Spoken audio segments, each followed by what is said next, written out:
Right. Well, lovely to see you, Dom, and thank you for offering to do this because I know your story is going to help a lot of people, especially young active men. I think we need more young active men who have chronic pain to be able to share. So thank you. Thank you. So, would you like to start with maybe, maybe what you do? Because obviously, part of what you do, I think, is important in being able to share this. And maybe when you started having problems with pain. Yeah. So I have a surf school. That's what I do right at the moment. I have another job which I'm just transitioning away from, which is in the environment sector. But really, what I do is run surf schools, and I've done that for about 20 years now. And if it's not surfing, then it goes into paddle boarding, and sometimes it goes into kite surfing, and now it's back on surfing. And yeah, since the early 2000s, that's what I've been involved with the whole way through. So very active. Always outside, always moving things around, twisting, you're doing all the things, not looking after yourself properly, whatever, all of that. Which is totally enjoyable though, and I really love it. And well, I wouldn't say despite the wear and tear, I don't really feel like it has wear and tear, and it does keep you super active, but it requires you to be active. Yes. And that's the big thing. All the way through is if you get injured, it's very difficult then to continue to contribute. And so I've had back pain on and off, and it started to become more on than off right towards the end. And the very first time I felt it was as a kid playing football. Mm-hmm. I don't really remember too much of it since then until the early 2000s when I was working on a beach and I was just walking along and my foot went into just a tiny divot in the sand. I went, oh, I bet that, and my back ached for about 3 or 4 days after that. I thought that's really unfortunate that should happen. And when you did it, did you immediately think, oh, I've damaged myself? Or... Yeah, I did. I thought, oh, I've jarred it, and I thought, isn't that a real unfortunate thing that the back can do that? Just what rotten luck! I've stood in a pothole and my back's gone. Yes. That's what I thought, and then I thought, okay, that's something to note. And in years following that, if I stood off a curb and it went, oh, I've stood off the curb the wrong way, and it always seemed to be the right foot on the right side of the back, and then I didn't really think much of it, and then it just started to get worse and worse and more frequent. And probably about maybe 8 years ago, I noticed my back would go, and then I'd sort of be locked over like this. And all the muscles in the back would be standing out straight, and the pelvis would be all out of whack, and sometimes be hitched up on one side, and that would stick around for a good week or so. And was it usually something? Was it like jarring yourself? Was it ever when you were actually out surfing, or was it usually something quite little? It was funny little things. It didn't really happen when I was surfing. Once or twice it's happened when I've been surfing. It used to be things. Just small, yes, nothing big. It was never anything like, oh, I picked up a pen and it went. Right. It would have been, say, doing some sort of exercise which required a squat not without any weights. One time I remember I did a load of just unweighted squats, and then the back sort of went. Yes. One of the more recent times when it was the most acute sudden pain I've ever had with it. I was loading up the car, getting some stuff done. I had a friend coming around who was going to do some work on the house, and the dog was being a nuisance, and she wasn't really cooperating. And then I was loading up the car, and he went, "Hello, mate." I went, "All right." And I just remember when he turned around and said, "Hello, mate," it slightly irritated me because I had my hands full of other things. I turned around and it felt like I'd been shot in the back, and I was just on the floor like a deck of cards. Yeah. What's wrong with you then? So isn't that interesting? While you're surfing, you're relaxing, you're in flow, then you were generally okay. And when you were in mind and thinking, overthinking, and feeling stressed or trying to work things out, it just took something little. That's right. Yeah, if we're not aware of that, it's really not. You don't notice, do you? Because it's all physical. So no surprise you weren't aware of this at the time. You just think, oh, it's because of the way I've moved and because of this, and I must have twisted wrong, and you make up this backstory that explains it, and you really convince yourself. We've done all sorts of things over the years, like paddling to the Isles of Scilly on paddle boards, obviously running the surf school flat out, dragging boards up and down, so much physical stuff, and it's never bothered it. You're right. Wow. When you're relaxed and you're doing things, and then it's these is awkward. Oh, I've lifted that the wrong way. Oh yeah, there it goes. Yes. Yeah. So did it really, when you came across my work, were you already beginning to wonder about what was going on? Was it impacting your work? Yeah, it was. It really was. So when I read your book, I was then pretty much in a 4 weeks okay, 2 weeks bad cycle. That was Right, starting to become a bit more binary even than that. It was 2 weeks on, 2 weeks off. right. I first heard, well, I first heard it as Dr. Sarlo, I think. Is it Sarno? Sarno. Yes, yeah, Someone mentioned his book years ago on a surf trip because a chap out there had a bad back, and it turns out his is, you know, the way he got over his is very similar. right. So someone was mentioning it then, and I thought that's interesting because they were just saying, oh, it's Australian chap goes, I read a book, mate, and my back pain just totally went, and that was that. And he was sort of, it's gone now. And I thought, well, that's interesting. And the other people with us went, oh, you know, no one said that's nonsense. Everyone's ears. Right. This is a long time ago. This is Wow. 2003. Did you read the book or you just heard about it? Just remembered it. Right. I just remembered it, and then of course, you know, my back wasn't really giving me much of a problem. Then I had the odd one. I knew what back pain was, and it wasn't until, you know, the last few years it's got really bad. And I've always kept thinking about that book, and then it must have been about a year ago. I thought I'm going to read that book. It was probably about a year ago to now. In fact, I thought I'd read it. Wow. Googled the book that helps back pain, and Dr. John Sarno's book popped up, Yeah. and I read it, and I thought that's excellent. And I you know, I sort of understand what he's saying, but it didn't really tell me then what to do next. I thought, oh, I kind of got that, but anyway. So it gave me some confidence. Yeah.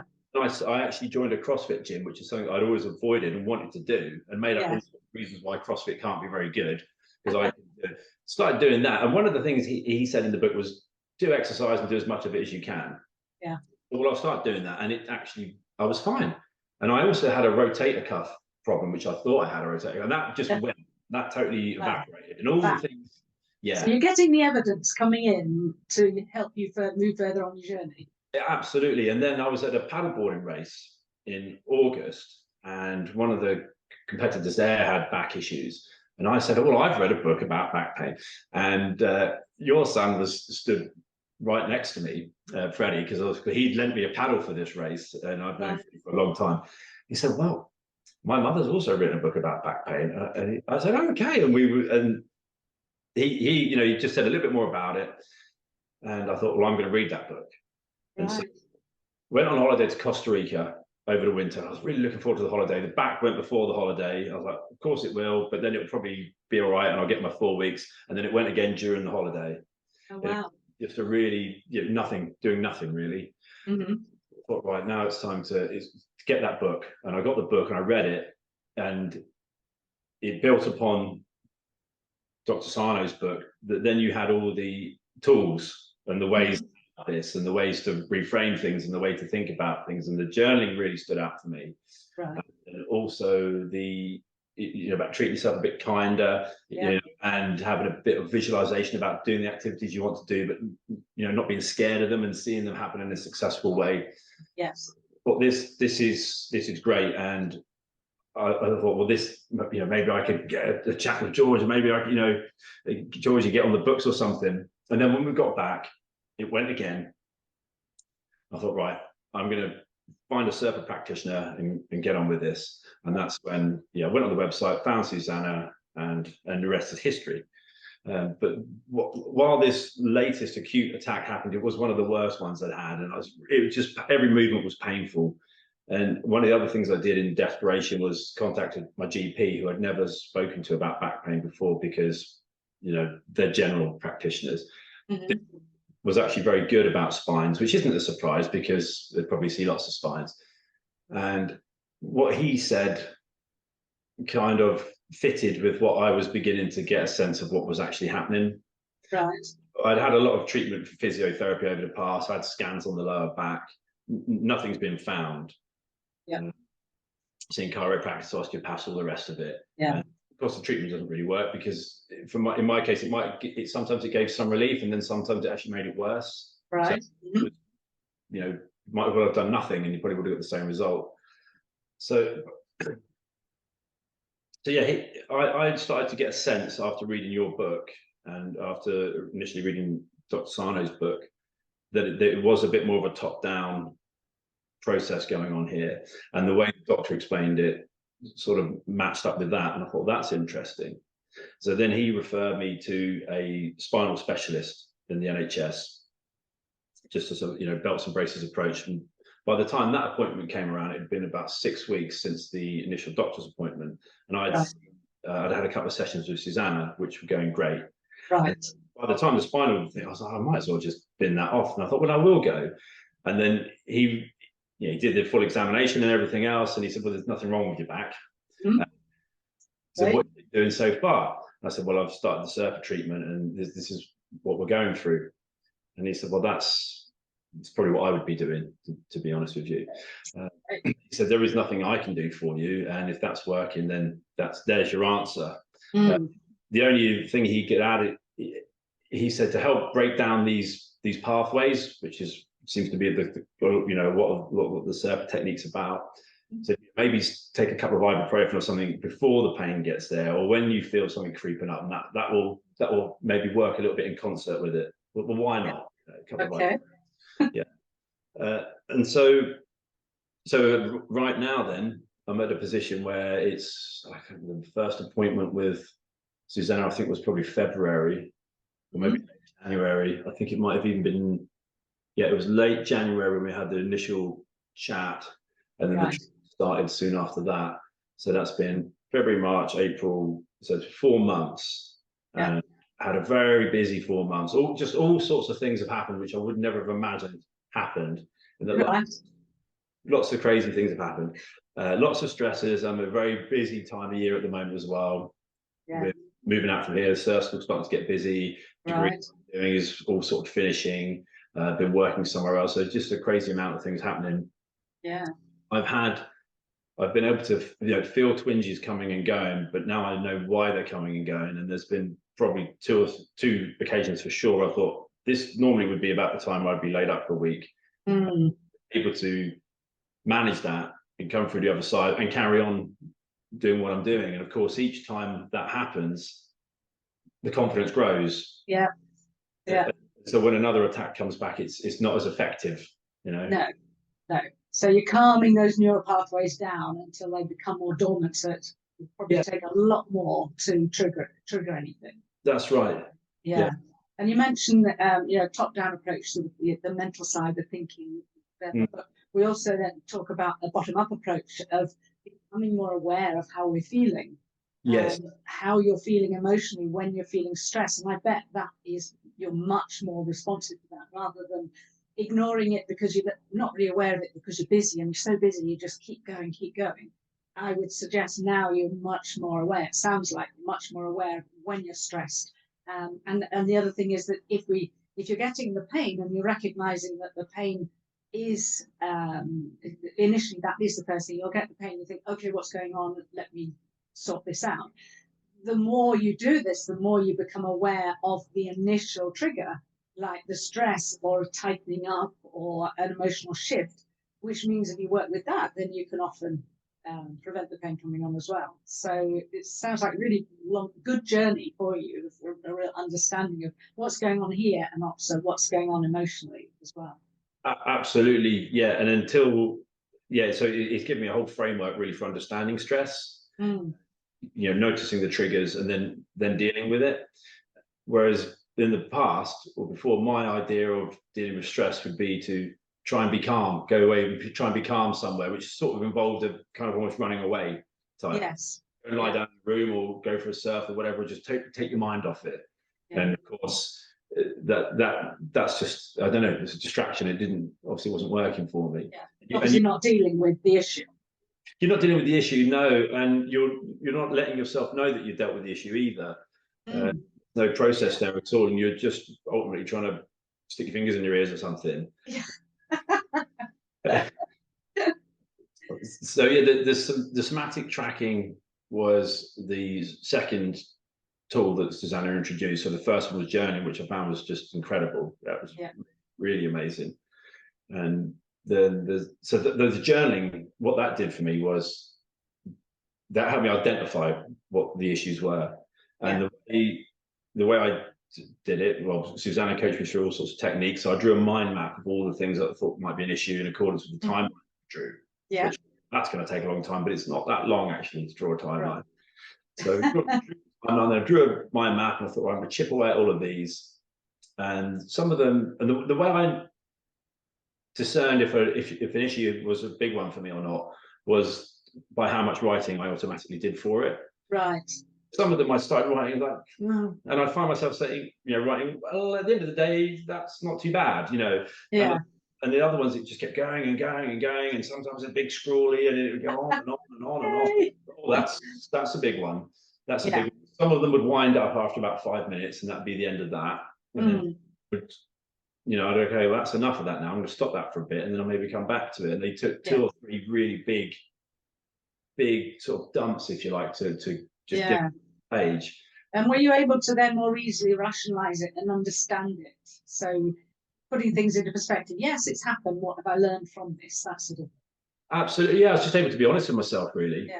Yeah. And rather than trying, I feel this way about it because I'm trying to, protect myself, or I'm trying to project an outward perception of not being bothered by things, and it gives you a chance to be really honest. And with a couple of them, I wrote letters back to my past self, and I wrote letters from my past self back to me now, and then from my past self back to whoever was bothering me in that time. And then, like I say, the journaling sort of would wrap itself up and sort of close itself. Okay, that's that done.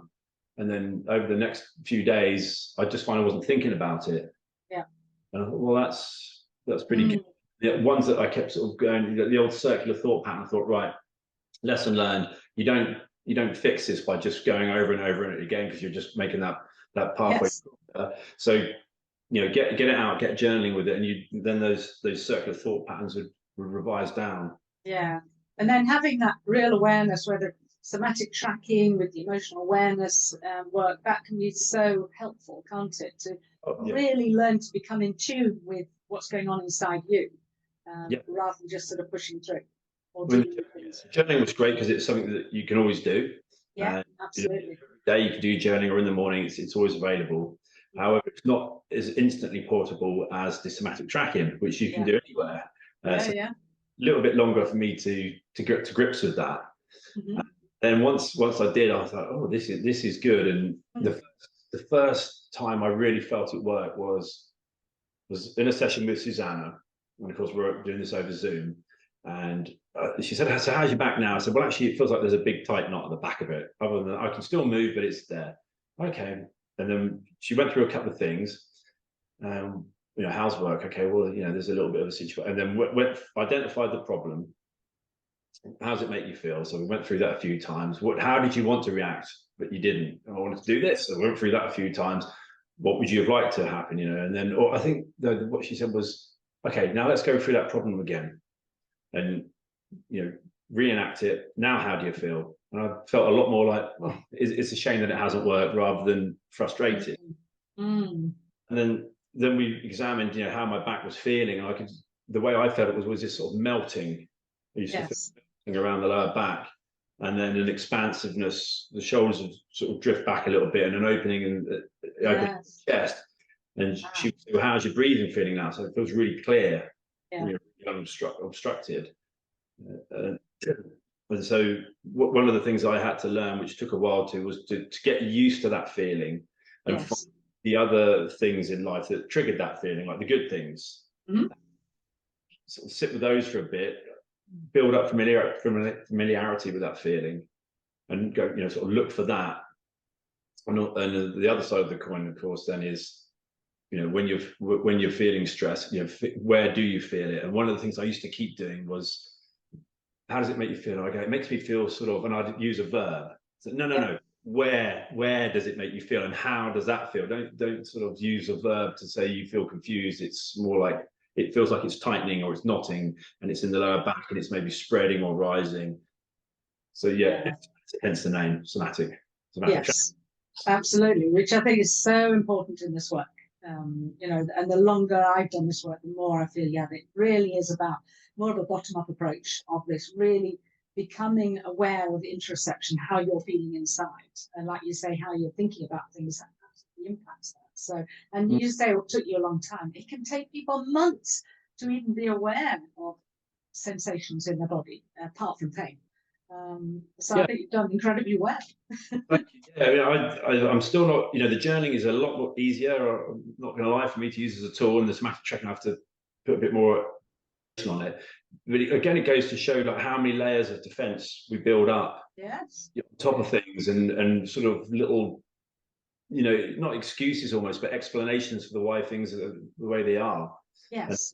And take it all the way to the extreme, and it's like, oh, I put my back out because I picked a pen up the wrong way, when really that's just nothing to do with it. Absolutely. So these beliefs that we develop that are holding us back. So it really is around exploring the beliefs as well, isn't it?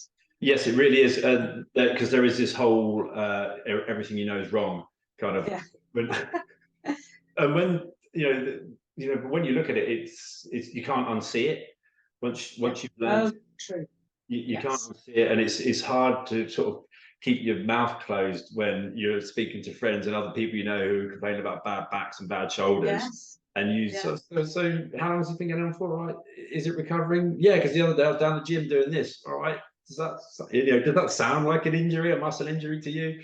So you're in the position of my son now, who just sort of go, I don't know how to say anything or what to say.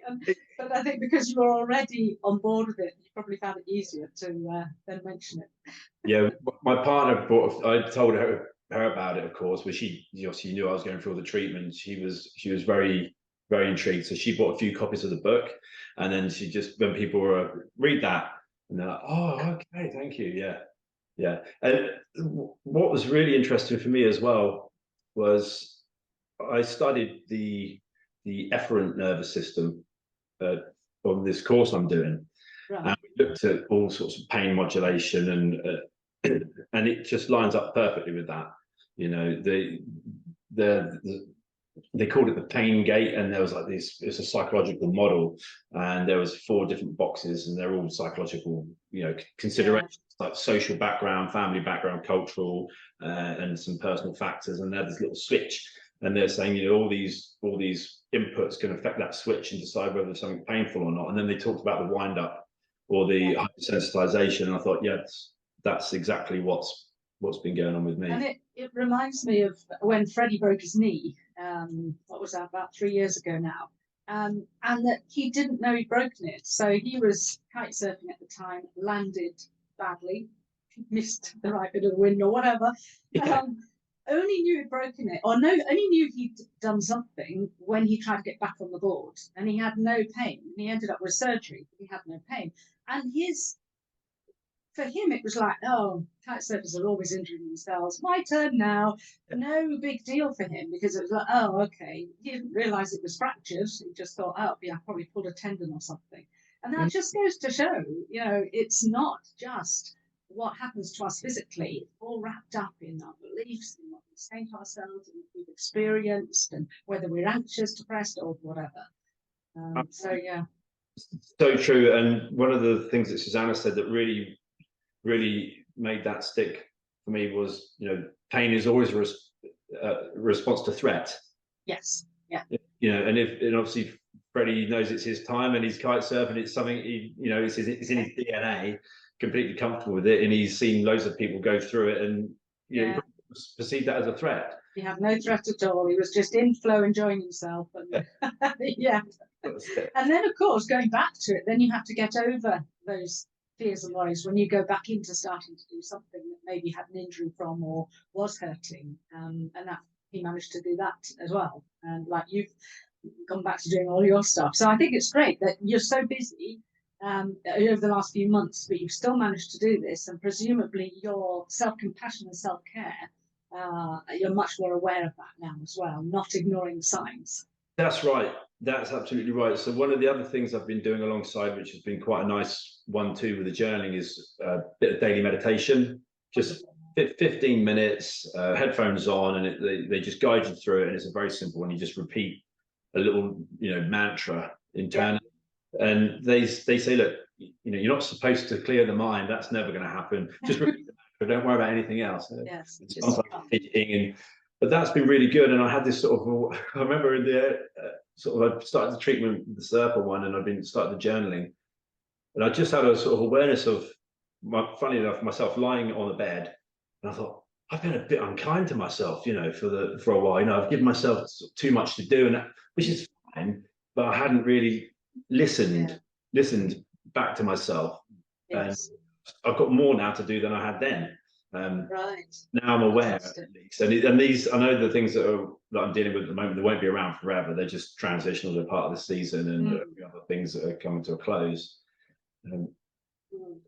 Yeah, it's but there was another point I was gonna make about the pain and the threat thing, and Freddie's situation, and one of the things with my back for me was there was almost like an element of shame with it.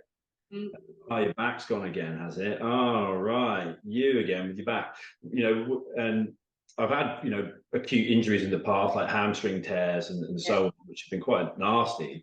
And it hasn't really bothered me because I know they're going to heal and they're going to come and go. And I've been happy to walk around on sticks, and I found it quite funny and all the rest of it. With the back, I was very, you know, I really didn't like people seeing it. Yes, yes. Yeah, especially as they can't see that there is an injury or something. Yeah, that's it. And it was also the sort of physical deformation as well is not good, not a good look. And if you're supposed to be active and fit and doing all these things and leading these courses, and you turn up and your back's gone, it just I get that. And in fact, I see that even within our practitioner field. You know, there's shame, and you just think, hang on, we're humans. We have emotions as well, and this is just because you wake up with back pain. Now it's like, okay, there's something I'm not dealing with. You know, what's going on here? But you know, there is that tendency to start feeling shame that I'm in this field. I should know what I'm doing. And that's what we want to really try and sort of get people opening up and sharing more, rather than and expressing that shame and not feel it shouldn't be there, but they're feeling like they'll be judged, and therefore we all have things that we need to work. Absolutely. And I wondered if, you know, when I've spoken to some people about the treatment and how good it's been, and I haven't told them the specifics of, you know, what I wrote in my timeline or whatever. I've explained the process, and I can tell that they're sort of wondering, oh, I'd probably like to do that, but I'm scared of what I'll find. And, you know, I wondered what I'd be bringing up, and it turned out it's a load of fairly everyday stuff that's all piled up. You know, and it's just life processes which you're going through, which everybody knows you're doing these things because that's what you do. They're just affecting you in a certain way, or there's certain things about them, and like you say, you just haven't quite dealt with it, and it's then sort of festered away, and then it's become a problem. You know, it's not. I think that what I would like people to know is that there won't be some grand reveal where, you know, there's this huge history of trauma and, you know, and shame going back in the family or anything. Well, I mean, I don't know, can't speak for everyone, but for me, I found it was more about the everyday, day-to-day stuff. Yes. Just the way you've got your life set up and the way it runs, and you have to do these things, because that's how you get paid. Or this is the way the circumstances have aligned, and they're actually a real pain in the neck, you know, with some of it. And you just suck it up and you go ahead. And it was quite interesting uncovering those, and some of the things that I thought would be dealing with, things like breakups and all this type of stuff in the past, they really weren't that relevant. Right. They were just periods of sadness, but they weren't really contributing factors. More about personality traits and pushing yourself and busyness and whatever was going on. And all that. That's it. Just awkward situations that you find yourself in, and actually the somatic tracking was really good for that, because it highlighted that you could feel which ones they were then. Yes, yes. The other ones you could sort of, okay, how does that make me feel? Well, it makes me feel a bit sad, but I certainly don't feel any tightening or any stress rising or anything. When you think about these other things, well, there it comes. Okay, that's what you want. And even when there is trauma, when there has been trauma, you know, the worst thing about that is the bottling it up, is the hiding it. You know, I've been on a course and recently, and it's really, I'm sort of going a bit deeper on the sort of mind side of it as well. And the feeling inside when something comes up that you don't really want to say and you want to shove it down, and yet when it comes up and you say it, it's like, Oh yeah, I felt like that too. I felt like that too. Yeah. You know, or that happened to me. You know, the amount of people where, yes, whether it's significant trauma or the small T's, you know, that so many people have been through it, but it's the shame and the trying to hide our vulnerability that creates the problem, not actually what's happened. Yeah. So I just want to point that out because there may be people who are going through this where it is significant trauma, but actually it's the hiding of it, it's the feeling shame about it that's more to do with what we're going through than actually what's happened to us. I think so, and I think with some men there'll be the element of, well, if I expose these things, then that's making me look vulnerable, and you know, a part of a lot of people's makeup is they don't want to appear vulnerable, which is fair enough, because vulnerability is not, you know, there's a time when you don't want to be vulnerable, and I can understand that. Oh, well, thank you so much, Dom. I'm so pleased that you got in touch and you were willing to share this, and I think what you're doing is wonderful. So well done so far. Yeah, thank you. Yeah. Yeah, thanks for writing the book, and you know, your sort of journey into that was really interesting. And I remember thinking, I'm so glad that George has done this, George, because you know, if you hadn't, I don't know, you know, what I'd be doing right now. You probably would have found another book on after Dr. Sarno's as well. Yeah, maybe so. Yeah. Fabulous. Well, thanks very much, Dom. Anyway. George, yeah.